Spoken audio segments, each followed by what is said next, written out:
Chapter 4 is about manipulating routing updates. The chapter will cover using multiple IP routing protocols on a network, implementing route redistribution, and controlling routing update traffic. We'll cover each in parts. So first we'll look at using multiple IP routing protocols on a network. Simple routing protocols work well for simple networks, but as networks grow and become more complex, it may be necessary to change the routing protocol. As you change your routing protocol, the likelihood it's quite likely that you'll end up running multiple routing protocols at the same time as you go through that transition. It's probably less likely you'd say, okay, well, let's shut down the whole network. We're going to reconfigure. So as you're going through that transition, you'll be running multiple routing protocols. Other reasons to run multiple protocols is if you're migrating from an older interior gateway protocol to a new IGP. The same applies, to company mergers between companies that are using different routing protocols. Mixed router vendor environments, we might use EIGRP for Cisco, we might use OSPF for a non-Cisco. When the use of a new protocol is desired but the old routing protocol is needed for host systems, for example, older Unix systems. And when some departments do not want to upgrade the routers themselves to support the new routing protocol. So we know the why or the when we might have multiple. How is it when you have multiple routing protocols, there's a great possibility that each routing protocol could advertise a route to the same destination. So they advertise the same route. How do I decide, or how does the router decide which route to use? It'll use administrative distance. Administrative distance is used to rate the routing protocol's believability, or what's called trustworthiness. So how much does the router trust that particular route? I'm getting two routes, both from different routing protocols, but they're going to the same destination, the same route. Which one do I believe? And it would believe the one with the lowest administrative distance. So in this instance, EIGRP, if I'm getting an EIGRP or EIGRP for IPv6 summary route, its default administrative distance is 5. So if I'm getting a route from there versus getting a route from internal EIGRP that's not a summary route, I'm going to choose this route first. The lower the administrative distance, the better. So you want to go through and just memorize, if you haven't already from your previous courses, the various administrative distance. External BGP is 20. Again, internal EIGRP and EIGRP for IPv6 is 90. Both versions of OSPF is 110. All versions of RIP are administrative distance is 120. Internal BGP is 200, and 255 is considered unreachable, right?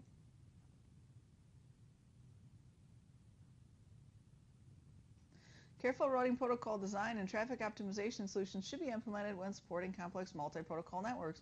Well, what does that mean? It means we have 3 solutions. Okay. First is summarization that you looked at in previous chapters. That should cut down on some of the advertised routes because we'll summarize a group of networks and push that out.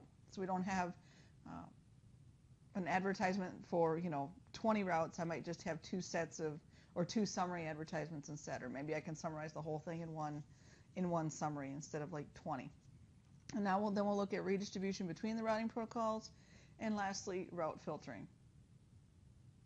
So first we'll look at implementing route redistribution.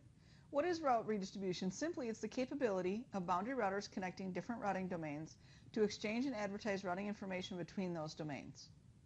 So if I have EIGRP and OSPF, which I think we use a lot as examples, I'll have a boundary router between the two that runs both EIGRP and OSPF and can redistribute routes from OSPF to EIGRP and from EIGRP to OSPF based upon our configuration. That's what route redistribution is. I'm redistributing routes I've learned towards another routing domain. Planning is key to making sure that you're successful with your route redistribution, because if you don't properly plan and implement it correctly, you can lead to routing loops and suboptimal routing. So you want to create a detailed plan before making any routing protocol changes. You need to have an accurate topology map of the network and inventory of all devices.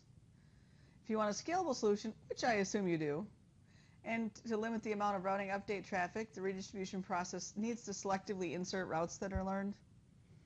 And when a router redistributes routes, remember, it only propagates routes that are in the routing table. So the route has to be in the routing table first before I can go ahead and propagate it. So redistribution is always performed outbound. Let's get my pen here. So this guy here's my routing my boundary router. I have OSPF running over here, EIGRP running here. If I want to redistribute EIGRP into OSPF, it's going to be this router that receives the redistributed routes and can add them to the routing table, and then vice versa. This guy's routing table will never change. So R1 will be running EIGRP and OSPF at the same time, and he has both sets of routes. He's not letting them cross over till we use the redistribution command, and once we do that, it's only downstream. So he doesn't change it. He still has his separate OSPF and EIGRP tables, and then downstream he redistributes those routes about EIGRP or vice versa, depending on how we configure it. Without redistribution, the routers in the OSPF domain aren't aware of what's happening in the EIGRP domain. So they don't know about each other's routes. So without redistribution, he has OSPF routes only, he has EIGRP routes only, and anything in here or in here, they don't know about each other. Okay. Once I redistribute, if I configure redistribute on my if I redistribute on my boundary router, then we can update that information, or we can forward that information. So if I redistribute EIGRP on R1, if I take the EIGRP routes that R1 knows about and I redistribute it into OSPF, then R1 will advertise this 192.168.5 network that it's learned, and will actually advertise it as an OSPF E2, type E2 route. If I sit on R1 and I redistribute OSPF into EIGRP, then R1 will propagate this 172.16 network that OSPF knows about, and it will show up as an EIGRP external route in the routing table. When a router is redistributing, the redistributed route must have a metric appropriate for the receiving protocol. So remember, EIGRP uses its composite metric, whereas OSPF uses cost. That's not apples to apples, right? So when I'm redistributing, we have to have some sort of a metric to begin with. That's called our seed metric. Okay, we'll define it during our redistribution configuration. After the seed metric for a redistributed route is established, the metric will then increment normally within the autonomous system. So if I redistribute EIGRP to OSPF and I provide a seed metric of 30, that'd be a cost of 30. When it first goes into the OSPF domain, the cost is 30. Then as it traverses the domain, it'll traverse it normally, adding cost where appropriate, right? The cost grows as you go across the domain. Seed metric can be configured using either the following, either the default metric command. Default metric command establishes the seed metric for all redistributed routes and applies to all protocols being redistributed into this protocol. So we're going to apply this to all of them. So if I had multiple, like more than even 2 protocols, default metric command will apply to all of them. If I use the redistributed command, using either the metric option, if I use it as part of the redistribute command, using either the metric option or a route map, it will apply to that particular protocol. So there's 2 ways, default metric, or within the redistribute command itself, using the metric or route map options. A metric configured in a redistribute command overrides the value of the default metric. So if I have a default metric, then I'm using RIP, EIGRP, OSPF on my network, and I've configured the default metric command. Which would be kind of weird because, well, anyway. And then I go ahead, and so that metric applies to all of them. If I go ahead and use the redistribute command separately, that then will override whatever I have for that one protocol. For that one protocol, it will override whatever's in the default metric command. In order to try to prevent suboptimal routing and routing loops, you want to set the initial seed metric to a value that's larger than the largest metric within the receiving autonomous system.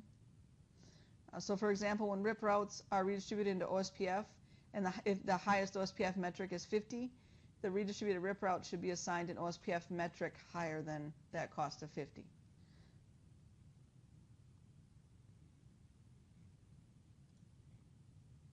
And here this table just looks at some default seed metrics.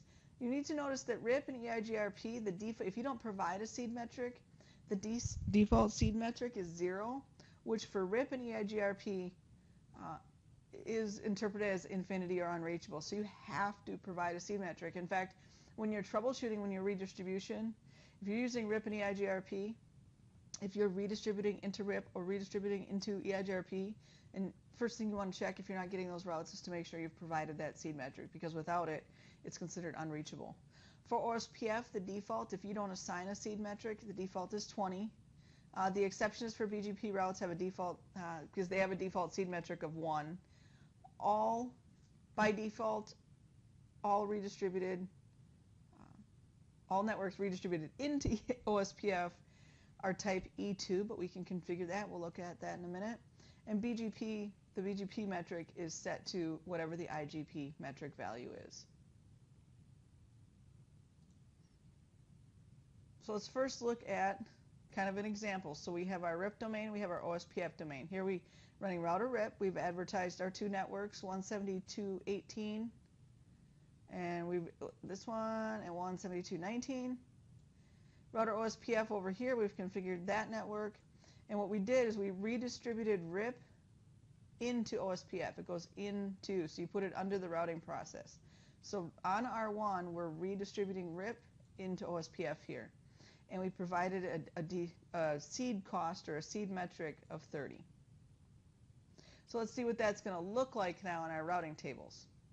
Now if we look at our routing tables, the first thing we're going to notice is nothing on this side changed because I didn't redistribute anything here. So these guys are exactly as they should be. They have their directly connected routes and their RIP routes. Nothing changes on R1 because remember, redistribution happens downstream. So the only guy who has anything that should change is R4. And in fact, R4 does. When he learns about these redistributed RIP networks, they come in by default as type E2, and we gave them a seed metric or a seed cost of 30. So 16, 17, 18, 19, 20, did them all. They come in as OSPF type E2 with the seed metric or seed cost that we gave them of 130. And then just in case you don't recognize it or do, let's just point out that the administrative distance is 110. So that's what it looks like afterwards. And one of the things you want to notice is that we just redistributed RIP into OSPF, which means none of the RIP routers changed their routing tables. Redistribution happens downstream, so R1 also does not change its routing table. In this scenario, the only router that's going to change its routing table is R4. And if we had additional routers in this OSPF domain, they would change theirs also. Okay. Next, we'll look at an example of we're just going to go through just configuring and verifying IPv4 and IPv6 redistribution. So as an example, we use this picture from your book. We're running IPv6 networks. We're running IPv4 networks. R1 is our boundary router.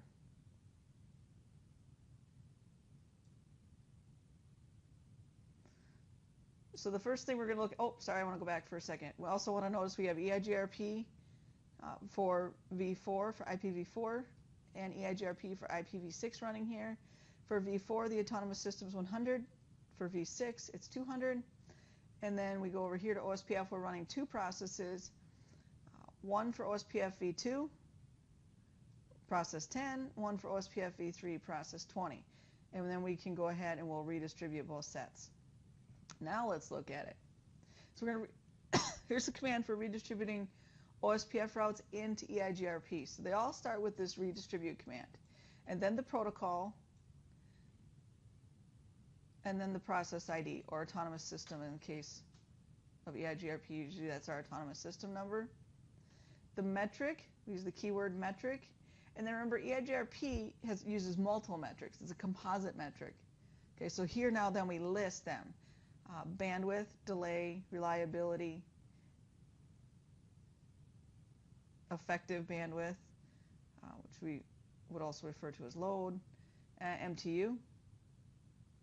And then if we were adding a route map for any reason, like we talked about earlier, that we wanted to really pay attention to what we were redistributing to make sure we didn't create suboptimal routing and routing loops. And then you can go through and read what she does. Your protocol, your process ID, For EIGRP, in this case, it is our autonomous system number. Metric is just the keyword to say metrics are going to follow. And the funny thing is, if you use the default metric command, you don't have to do this. It's optional. For EIGRP and RIP, then you would, if you didn't do this part in here, right, and you didn't do the default metric command, to default to 0, and then that would be unreachable or infinity. So if we don't use the metric here, we'll need to use the default metric command. With OSPF, if we don't use this metric keyword, then it defaults to 20, as we saw earlier, the default seed metrics. And then we go through and we list them. Maximum bandwidth of the route, the EIGRP route delay in microseconds, EIGRP reliability metric, the effective bandwidth of the route, the range is 1 to 255. 255 denotes 100% load, so when I say effective bandwidth, a lot of times we refer to it as load. And then optionally we could add a route map and a map tag. So that's the form of the command. So let's see what it looks like. So it's pretty simple. Here what are we doing? We're redistributing OSPF into EIGRP. So we go into the EIGRP process, redistribute OSPF. The OSPF process for OSPF v2 in our scenario was 10. Metrics, and these are just some default seed metrics to use. 1500, right? Our bandwidth, delay, reliability. This means it's reliable. Load, or effective bandwidth, as they say. This means it's not very loaded, or the link isn't very full, so that's the seed metric we're giving it, and then this 1500 is MTU. So here's one way of doing it, right? Go into the process, redistribute OSPF, include the metric. Other way of doing it is go into the process, default metric for anything. So if I also redistribute RIP here, right? That's not very good. It would also get this default metric. So in this case, we used the redistribute command. We didn't use metric, but that's okay because we used the default metric command, which would apply to all protocols that I redistributed into EIGRP. And so what does that end up looking like in our routing tables? We end up with all our routes on the other side. I'm going to flip back real quick. Okay, we end up with all of these v4 routes showing up as external EIGRP routes.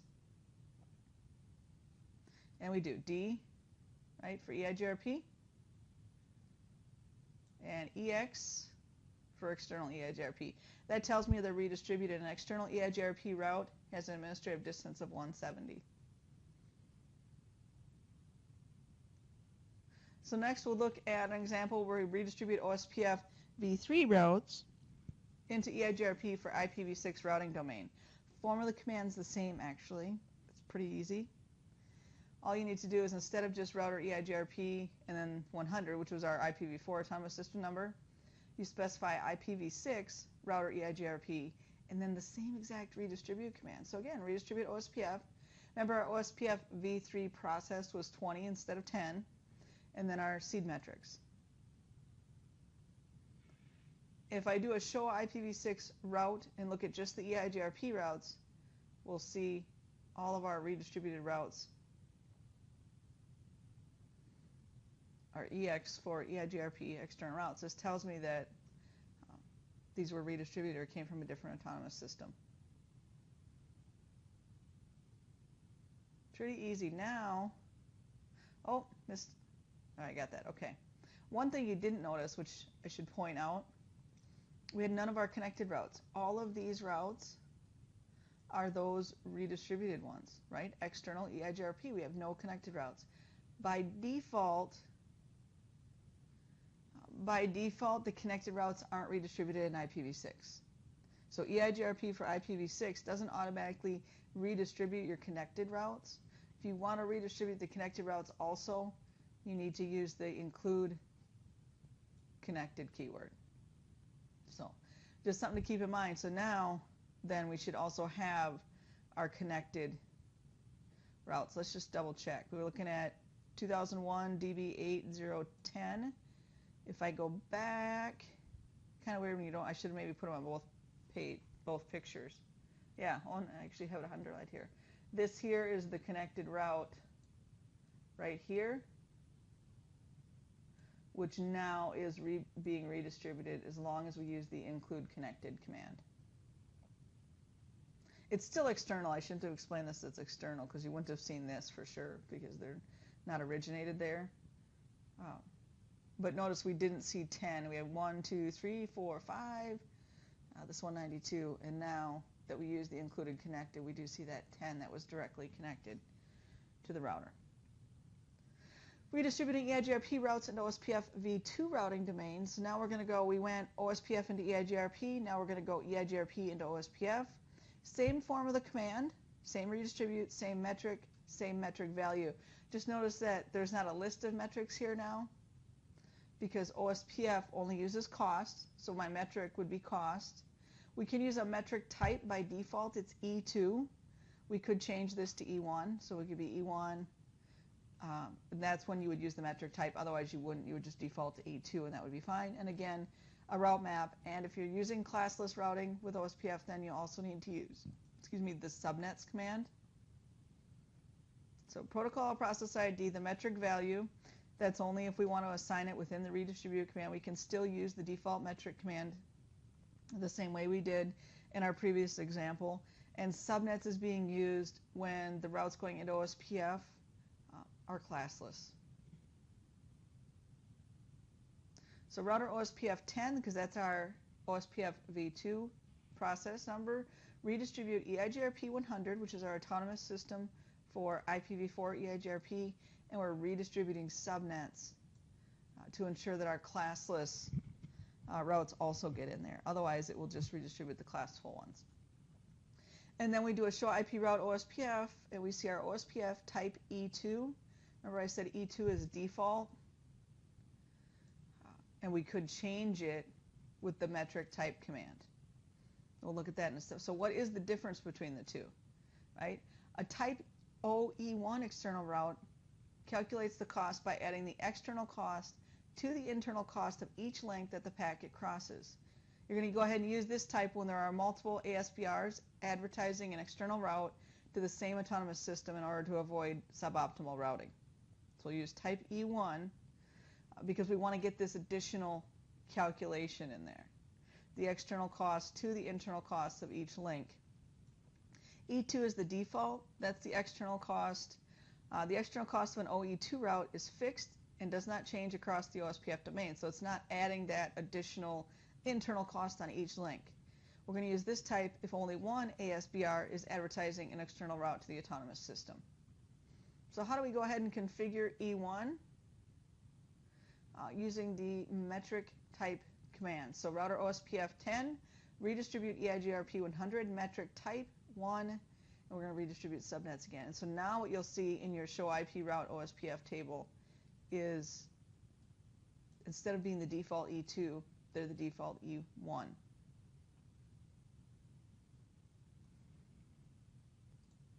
What you'll also notice too is that my metric is higher here because we also, remember, E1 adds the internal link metric also. So if we went back, we didn't set metric up here, which is okay because we're with OSPF at default, so we default to 20. We used type E2, which said that the external cost is fixed, whereas with type E1, they calculate the cost by adding the external cost to the internal cost of each link, so then when we changed our metric type to 1, our cost also went up. So now let's look at redistributing EIGRP for IPv6 routes into OSPF. Pretty cool. IPv6 router OSPF 20. So the big difference is, right, specifying IPv6 again.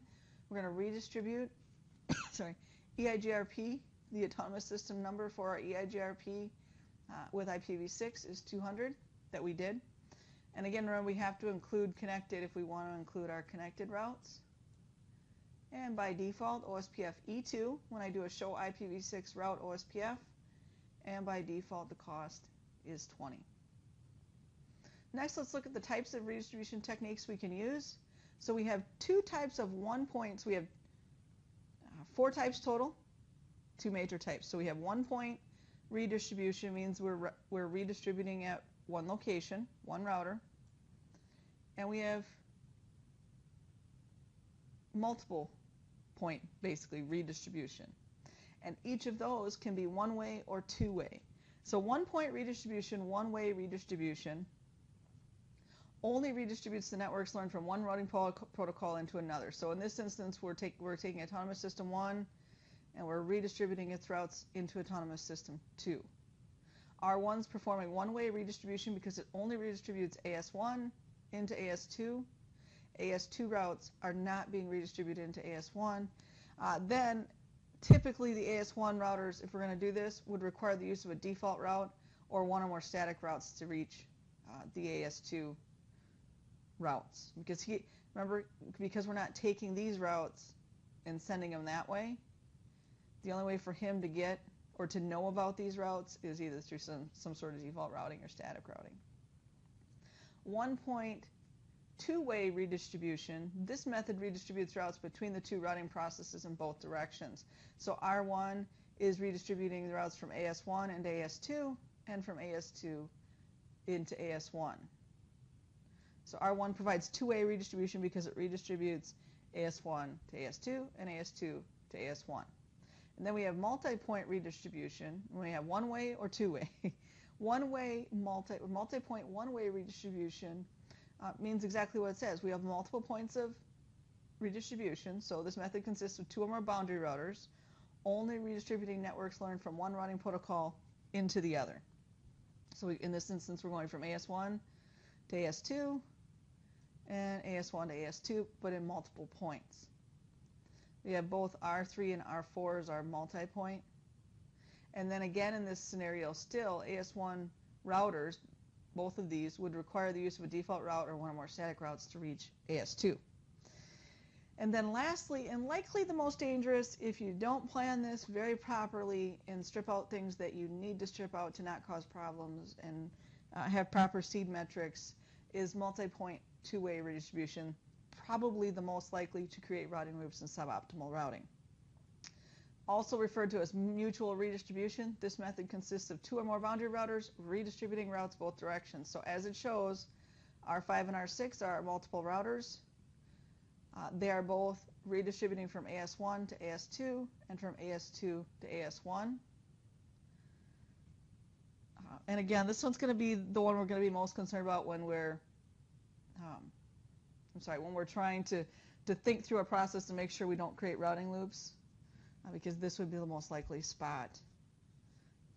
So we want to make sure that we provide our seed metrics correctly, and we use route maps where necessary or some sort of filtering. So let's look at redistributing problems. Generic multi-point two-way redistribution that we just talked about, you have to really look through it and make sure that you're doing everything you need to be doing, or you're going to end up with suboptimal routing where only one part of the metric is considered, and self-sustained routing loops. So you could just keep routing in circles. Oh. Go down. There we go. So when we look at it, it's a pretty simplistic thing. It's pretty obvious to us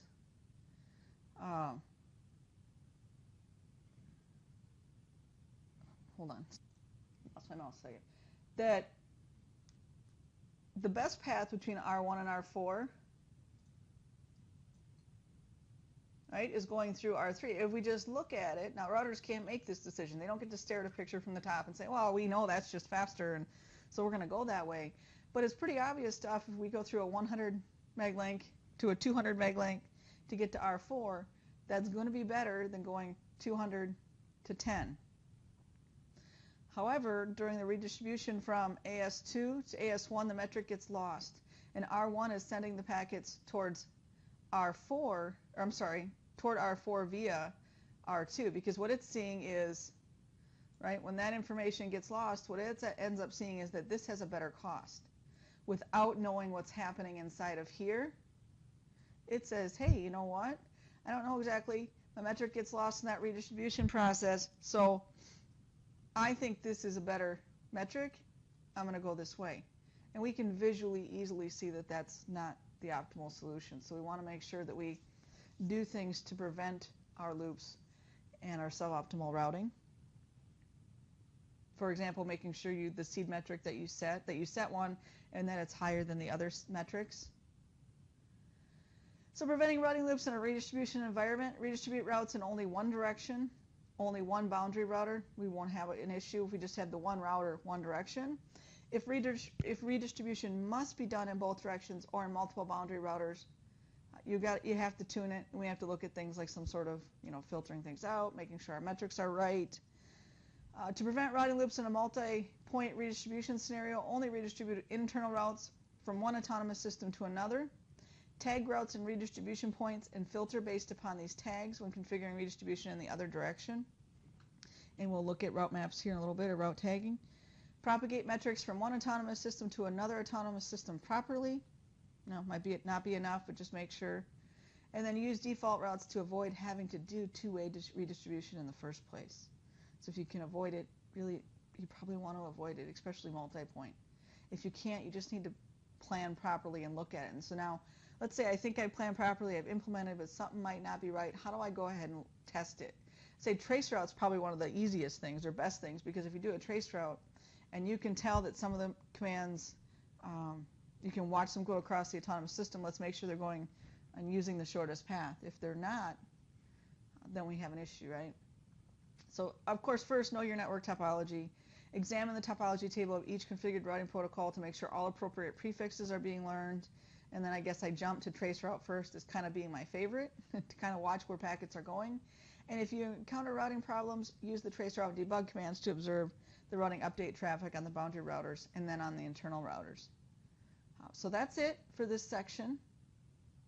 Hope it was a good review to your reading.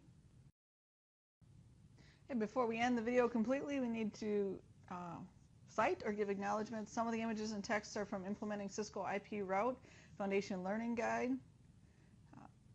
PowerPoint was created by Cisco Systems, copyright 2015-2016. A special thanks to Bruno Silva. I just want everyone to know and be clear, make sure we give credit where credit is due.